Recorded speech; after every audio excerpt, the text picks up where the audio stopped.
Hello and welcome to Klimatic Scale.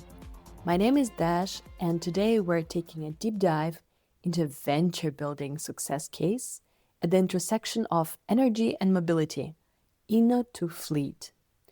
Opportunities for new business models are like sparks. They can ignite a new venture, but are also quite fleeting. If not recognized and acted on quickly, they fade away. So too many promising solutions never really make it past the showcase stage. And in Klimatic Scale, we'll look at concrete examples of technologies and ventures that actually made it. And today we focus on what it makes to build and scale a venture at the intersection of energy and mobility. So this episode is a part of Venture Tools chapter, where we cover different ways of venture building and venture clienting. Our guest today is Jelle Goertz, a co-creator of Inno to Fleet, a venture built by Inno, a venture building company, together with Schneider Electric. So let's get into it. Please, first introduce yourself and tell a little bit about your company. First of all, thanks for having me. I'm really glad to be here. I'm Jelle Goertz. I'm the head of Inno to Fleet, which is a venture created at Inno back in the days, and is now being transformed and moved to Schneider Electric, the big global corporation. Okay, great. And how many years ago was the inception? So we started the whole idea, I think, 4 or 5 years ago in Integrit here in Berlin, where e-mobility was less mature, and we wanted to bring a solution on the market where we could scale fast, especially for our customers, because we truly believe in sustainable mobility solutions. So we wanted to have a solution on the market that was not only about products, but actually more also about the process and the easiness of going towards an electric car for fleets. So let's then travel a little bit. Think about this moment when Inno to Fleet really started. What were you doing before that?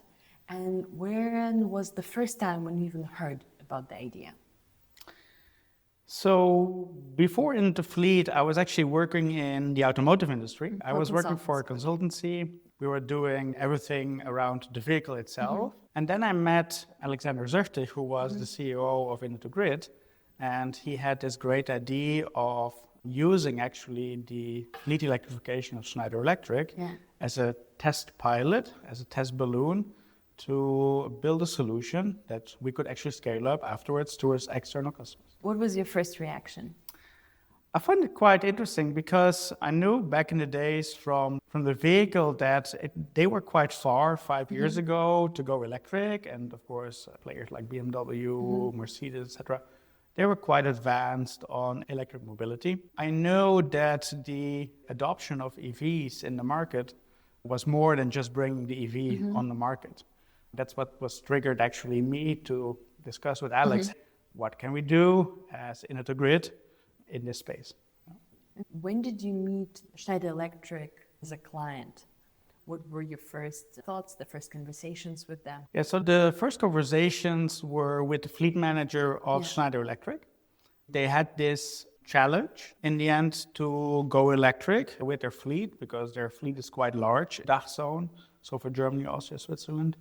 The fleet is roughly 1,500 vehicles. And the challenge in the end, on one hand, they want to go fully electric to become a front runner when it comes to sustainability in the fleet and really have a meaningful impact to save CO2. On the other hand, of course, going electric is always an investment. So we started with the business case. So the first discussions with the fleet manager were especially around the costs. What is the business case about going electric? How can we do it? What are the investments for the company, but also maybe for the employee? Because fleets are also all around employees, right? It's an employee benefit typically. That's also why HR was involved heavily. Wow. So how were you working with the user of the product? Did you involve them at some point? Good question, and very important also when we speak nowadays to external customers. We involved a lot of the drivers of Schneider Electric. Yeah. The interesting part is that since Schneider has a large sales force. They are on the road every day. They use the cars a lot. And we involve them as our prime input parameter for the transformation to electric cars, because they know exactly when they charge or when they would need to charge, when they drive, when the car needs to be ready or not. They know exactly how they use it. Were there any other stakeholders that are really important in the inception phase? I think besides those stakeholders which are more on the customer side, we had to deal as well with all the site owners and facility managers of Schneider Electric, because they're responsible for the infrastructure at the office buildings. So that was a third or fourth layer of stakeholders we needed to manage. And then on the other side, since we needed, of course, also a bit of an investment in the end to build our solution, so we needed also to get the management layer of Schneider Electric on board of our idea. Okay, that means also C-suite or only the business unit leads? Back in the days, going electric in the fleet was not so common, and it was such a big impact for your employees. That was one of the reasons why also C-suite was involved, because it was, as Schneider Electric, they were first adopter, and this was really decided by the top management in order to do. I think nowadays, maybe they would not be so heavily involved anymore. But 5 years ago, this was a topic really on the desk of the C-suite. It was an idea they had, or we had and they had. It went really hand in hand, so to say. And it was a risk for them, right? Because on one hand, it was a financial risk. Okay, that's one part of the game. On the other hand is, of course, also a branding and an image topic. Do you really want to be the one that is the first mover in the market or not? Because also a lot of things can go wrong and can have an impact, right, on your branding, on your image in the market, especially when you are selling the same type of solutions already in the market to a lot of customers. The expert branding. Exactly. And so they wanted to protect, to some extent, of course, also their name, which was actually one of the reasons why we came up with the idea, hey, use Inno2Grid for this solution as a venture builder. So it's kind of a bit distanced in the beginning before it really works out. And how many stakeholders, like specific people, humans, you talked to before the decision was made, and how many overall during the inception? So actually it was, at the beginning, we just had a few stakeholders at Schneider Electric because we wanted to keep the circle small. But of course, since we were speaking to C-suite, we could keep the circle small. This allowed us to move and decide relatively fast. Then when we had the buy-in, so to say, we could actually transfer the story and tell the story to a broader audience.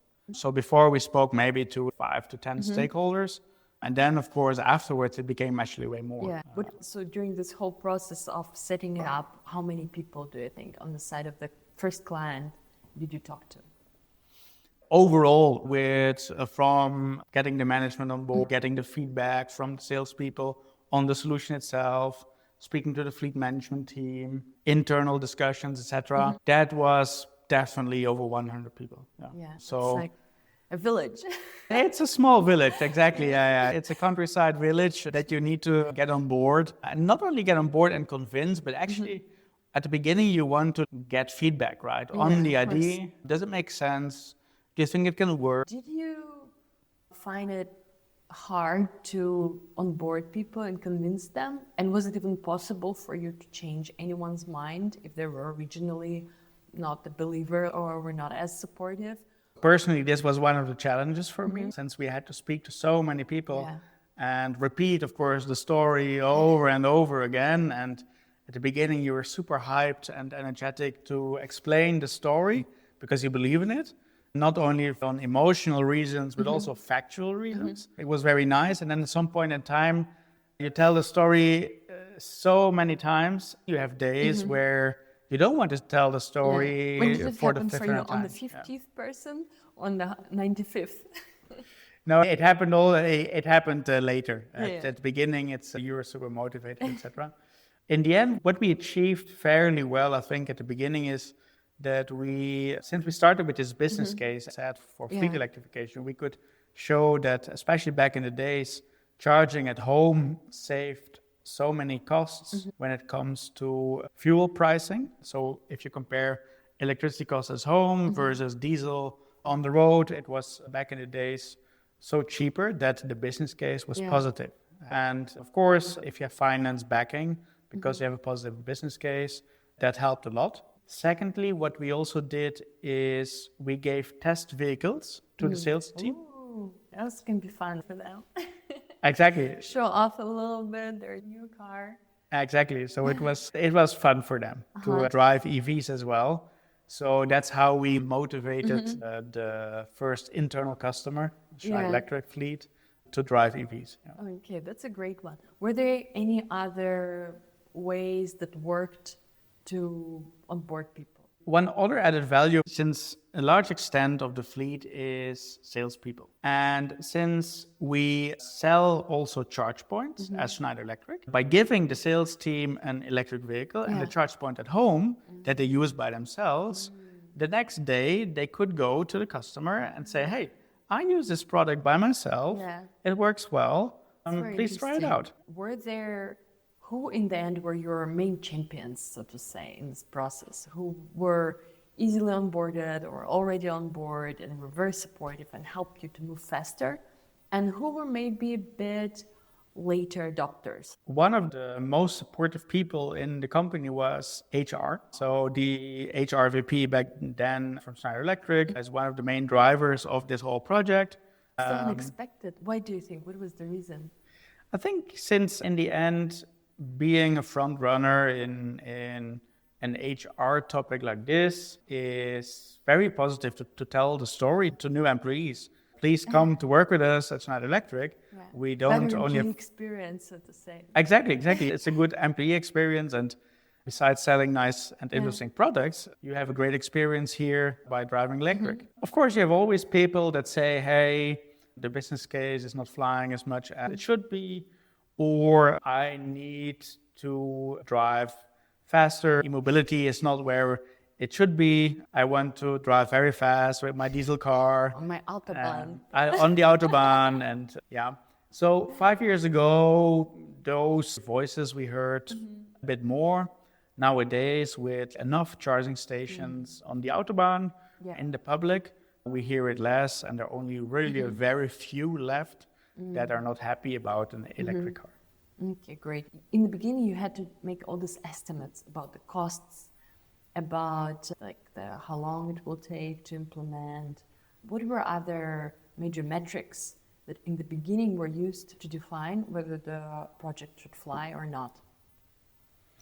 So besides cost, it was of course also important that we built by building up charging stations at all these Schneider offices. We could actually build up showcases or showrooms of Schneider products at each site. So one of the KPIs, as you will, was, okay, how fast can we build up charging park at the office?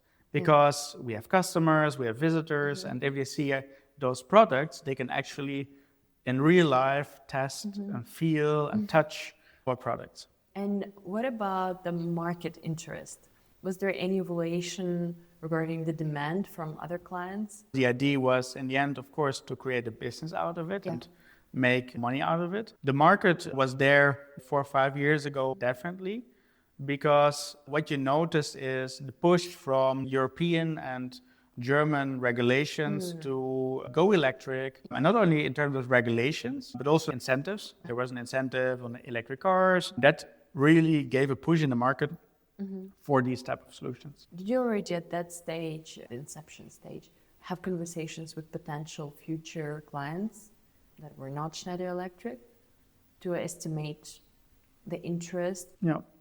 Good question. Of course we did, because we tested, of course, the market need. What we did is, and here was also Schneider was very valuable in giving access to their other clients where we could test and our idea. They would challenge us on the approach, for instance, but we went to many Schneider customers that would buy something else, but also have a fleet and were thinking about going electric. So we were happy that we could access those customers. And was also evaluating the feasibility an important part there? Because, of course, There might be all of the demand there, all the stakeholders on board, but the technology might just not be there yet. Now, the feasibility was actually, we tested the feasibility, of course, within Schneider. So we were always communicating to the market, hey, we have tested this internally in-house, not only at one site or a handful of salespeople that charge at home. No, it was already, I don't know, a couple of hundred people driving an electric car, having a wall box at home, 10, 15 sites, had charge points from Schneider Electric. And that's when we really went out to the market and said, hey, this is a tested solution. We know how it works. The processes are established. And now we are really ready for you. Yeah. Did you have also more other suppliers? How did that work? We talked a lot to leasing companies because if you think about a fleet, where do you go as a fleet manager when it comes about cars? You go to either your car manufacturer or you go to your leasing company, right? Yeah. That provides you the company cars. And back in the days, they were still very focused on selling petrol cars, diesel cars. So all the leasing companies that provide company cars were not so much interested 4 or 5 years ago to speak to us about charging solutions that actually comes with an EV. Because if you buy an EV without charging solution, the whole solution doesn't work. Yeah, it's stranded very fast. Exactly. We were actually surprised that they were not so interested. Just 5 years. 5 years ago, It changed over time, of course. Yes. And now there is a real push also from the leasing companies to go electric. I think, of course, the market dynamics changed a lot. The residual value of a fleet car changed a lot. And now those leasing companies that didn't want to speak 5 years ago with us, now they want to speak with us and say, hey, we need a charging solution connected to the cell of an EV. Oh, okay, interesting. How was the organizational structure? So you were originally working for this external consultancy, right? But after there was a decision made, okay, we're making this a venture, what was the governance there? And how has it changed afterwards? So the governance when we started was, the CEO of Integrate, Alexander Zertig, and some other people were acting as a kind of senior advisor for this idea of building the innovative fleet solution venture. My personal role was actually more acting as a COO, building it up, setting up the operational processes, making sure that everything works, that we get the first ideas that we had actually out into the Schneider solution or later on towards external customers. The organization itself, so I was overseeing on an operational day both the sales team, which was very small, basically one person, the product team that was actually building the product, and of course also the delivery and operations team that were actually speaking to the customers, doing the customer support, etc. So 1 year after the decision to really get this done, how big was the team approximately? And so you have mentioned the product, the sales, were there any other core players on the team? We had 2 consultants because consultancy is part of the solution. We help and consult the customer towards an electric fleet by building the business case, etc. We had 3 product managers building the product. And when I say product, it was mainly the process for getting a customer a wall box at home for the installation, getting the wall box, and also afterwards the customer support, as well as the reimbursement service, because you want to be reimbursed for the energy that you charge at home with your car. And next to the consultancy team, the product team, 1 salesperson, we had a few customer sales agents, customer support agents, I think 2, and that was a team. Okay, great. So it's a proper startup team, so to say. It was a proper startup team. And so how has this changed throughout the years? One of the major changes in the team was actually the sales. We realized that, of course, if we want to scale up at some point in time, you need to have sales, right? Without customers, no need to build a product.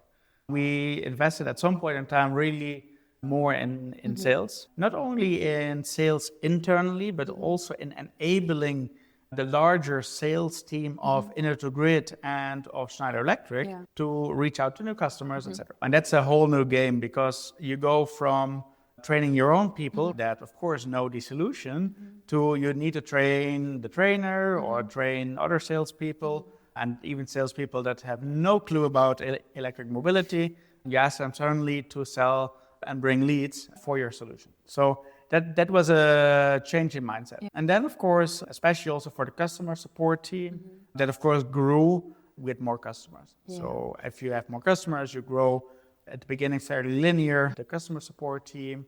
Afterwards, of course, you want to be more efficient. So hopefully the customer base grows faster than your customer support team.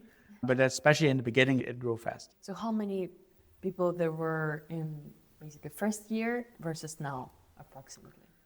In the operations, I think we doubled. So we started with 2 people, and now we have, I think, roughly 8 people working in the operations. Yeah. In sales, we didn't double by ourselves. We actually grew the sales team exponentially by using the Schneider sales team.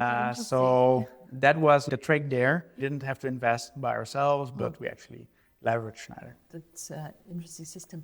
And what about metrics? So in the beginning, you were evaluating, for example, the cost. You were evaluating the amount of clients and how they will get onboarded. If you're really brutally honest about it, how correct were these estimates there in the beginning? Famously, for startups at least, it's very random and usually very far away from the reality of the market. How was it for you? We were on point. No, I'm kidding. Of course, we were also not on point. We were actually, in some metrics, we were quite good. It's like, I think where we were a bit off was the customer acquisition costs. Of course, we had this whole idea of building not only a kind of manual journey that a salesperson calls a customer and talks with the customer, and then the customer buys our solution.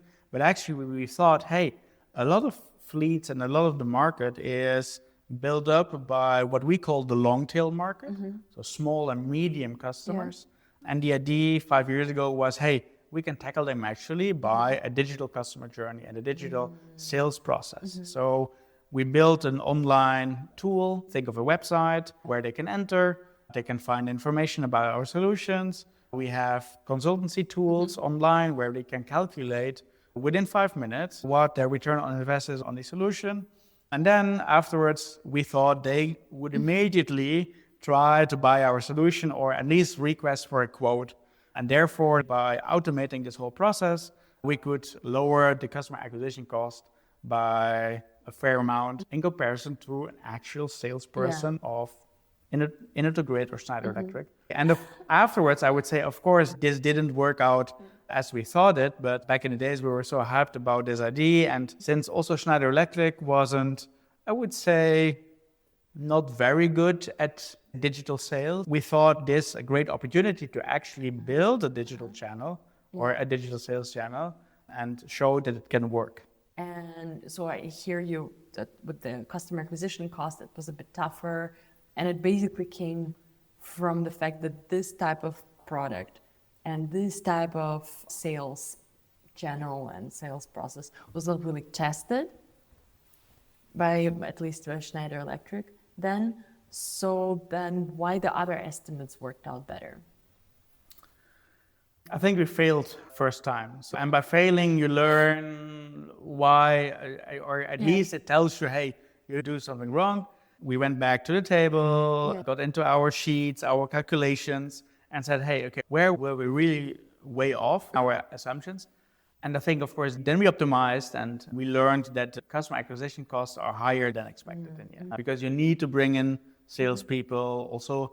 And plus, we also learned a lot by really speaking to our customers, which are the fleet managers of the companies. And when you think about a fleet manager of a company, which is typically a person that is a bit older and doesn't maybe know very well how to deal with online tools, online information. So they want to speak to someone. So that's why the assumption of having a digital sales channel was at the beginning not so correct, where we had to bring in a more manual component. Basically, if you're looking at the actual decision-making unit, decision-making personas, Exactly. Yeah. Okay. And what about the budget? Where was it coming from? Was it coming from the business unit? Was there any CVC involved? So the investment to build up this whole solution was actually coming from two different sources from our shareholder back then. Back then, for Grid, Schneider Electric is a shareholder. And within Schneider Electric, we had mainly two sources. One was the fleet from Schneider Electric itself, so the fleet team, because they were in need of a solution. So they had budget to invest in a solution. So they could either go to the market and ask for a solution, or they could use their internal venture builder and say, hey, please build this for us. And the solution was not quite there then. So that was a bit of the process, if I understand it correctly. So when they're looking at the market, they were like, it's not really what we're looking for, so let's build it. Correct. There were no full end-to-end solutions on the market, what they needed back then. So they said, okay, let's build it. That's correct. And the other investment came from the BU, actually. Schneider is, of course, divided into several BUs, and the BU taking care of e-mobility was investing in this solution as well, because they saw, of course, also the added value in it for their business. And let's talk a little bit about the external customers. So who was your first external customer? How hard was it to get the very first one after Schneider Electric? And how the process has improved since then? We had several external customers at the same time. I don't know exactly which one was the very first external customer. We definitely got eBay very fast here in Berlin. It's a fairly small amount project. So when you think of eBay as a big company, yes, that's great. It was a great name for us. It's huge, but it was a regional project, so to say. But it helped us, of course, to gain traction because of the brand name of eBay. How was the fleet approximately? What was the size? If we compare with the original client was 1,500 basically. So then the first clients, what was their size? So the first clients had way smaller fleets. So they typically had fleets between 20 to 50 vehicles. They needed 10 to 20 chargers at their sites or at home. So that was a typical size back then. And we gained a lot of traction by exactly tackling these small companies that were interested in our solutions, said, hey, this is exactly what we need, because we don't want to take care of the whole process, of the whole solution. And we need your expertise on fleet electrification, because we want to know what it costs, what the technology is behind it, etc. So this was a sweet spot back then. That's where all this digital marketing also was coming from, right? So if you're targeting this size, it pays off to optimize. Exactly. However, of course, since we noticed that this whole digital journey or digital sales journey is maybe not working as good as we thought it to be, we needed to switch over time a bit to bigger customers to make better project margins and better revenue per customer. And so what are your bigger customers right now? Also fleet size maybe, so that also to have the comparison. So the bigger customers, they have typically fleet sizes between 250 up to 1,000 or 2,000 vehicles. We're very comparable to your original client. Everyone thinks always that all the corporations, they have large fleets of 10,000 vehicles. That's not the case. When you look in Germany, there are only a handful of companies that have fleet sizes above 10,000 vehicles. Then you think about SAP or Coca-Cola, and then so those type of corporates have really large fleets. The rest has typically a fleet between, as I said before, 250 to 1,000, and 1,000 is already a lot. So the sweet spot in Germany, I would say, is a couple of hundred fleet vehicles. How did it affect you having Schneider Electric as your first client and being a venture built by a corporate? How did it affect your process of getting these external clients on board? Was it helpful? Was it easier? Were there any issues? Was it sometimes conflict of interest? German answer and saying, so on one hand it was positive because they of course have market access to a lot of customers, B2B customers.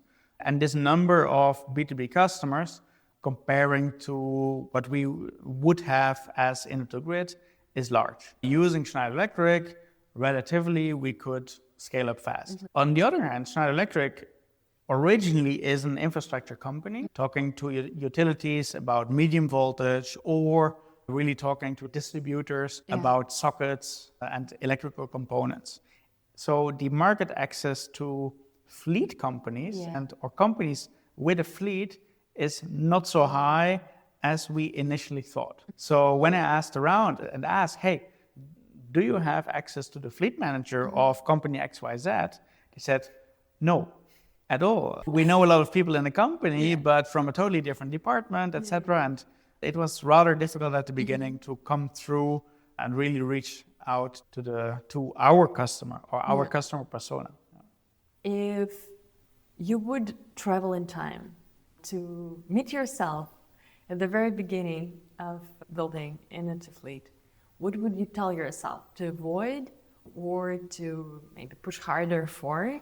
Which would be also, of course, a piece of advice to other venture builders at the early stage.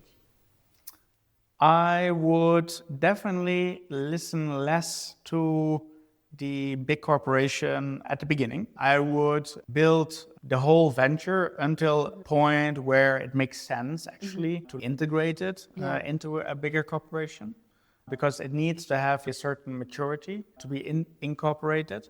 Because when you get incorporated, at that point in time, the big corporation is asking a lot about your venture, right? You need to comply with all the rules of the big corporate. It slows you down. They expect you to follow processes that you had never thought of before. They expect you to reach margin levels on your finances, which you didn't reach when you were a venture outside. So there are many things that are changing as soon as you get integrated into the big corporation. Until then, you need to, or I would really focus on building it to a point where it can run on its own and it is strong enough that you don't get eaten up so fast by the corporation. On the other hand, I think the added value of Grid as a venture builder is you could make decisions fast. You way faster because the number of people is not so high as in the big corporation. However, you need also to think about your processes, thinking about an ERP system, thinking about back office processes like finance and accounting. And that is something that I would have done differently when I look back on the whole process. Okay, great. Thank you so much. It was such an interesting conversation. Do you have any last words for our audience? Thank you for having me, first of all. And I can only say, if you have a great idea, try to find people that are like-minded and be very excited about the idea, because there are enough blockers to not do it, but really fight for it until you find some better idea where you want to fight for. Thank you very much. Awesome. Thank you so much and have a good day. And our dear listeners, thank you for listening. Subscribe to our podcast on Spotify or Apple Podcasts. We're everywhere. And also subscribe to our Substack. I see you next time.